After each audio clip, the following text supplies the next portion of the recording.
одоо 2 сая төгрөг хүрэхгүй залинтай ба. Тэгээ 2 сая төгрөг хүрэхгүй залинтай үнээс юугаараа гүйгүүлсэн гэж 200 мянган авах гэдэг. Одоо ингээд за инфляц байна. Нөгөө олон улсын нөхцөл байдал төрөл шатхан гэдэг ерөнхийдөө өртөг нэмэгдээд байгаа. Монгол улс маань логистикийн өртөг өндөртөө.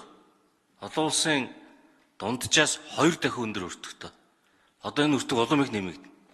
Тэгэхээр энэ цаг үед хүмүүс юу хүлээх үү гэхээр ямар нэгэн дэмжлэг хүлээнэ. Цалингаа нэмэх юмсан. Энтергээд. Тэгэхээр одоо нөгөө нэмэх юм байхгүй. Өгөх юм байхгүй бол ядаж авдгаа багасгах гэж. Өгөх юм байхгүй бол авдгаа багасгах. Өгөх юм бол нийгмийн даатгалыг бол өгчөж байгаа. Эрүүл мэндийн даатгалаа төлчөж байгаа.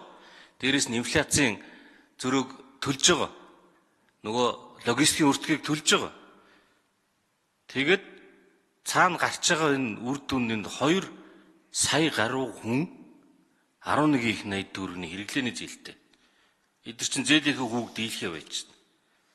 Тэгэхээр авдаг юм багасгаж тэр төгрөгийн одоо ханшны зөрөө энэ орчин нөхцлөөс болоод алдаад байгаа мөнгөний чинь унж байгаа юм алдагдлын ядаж талыг нь татврын юугаар арай нэг жоохон хөнгөрүүлэхгүй бол тэгээ түлхээ хайчих юм бол их л хүнд байдал руу орондоо л гэж бодож байна.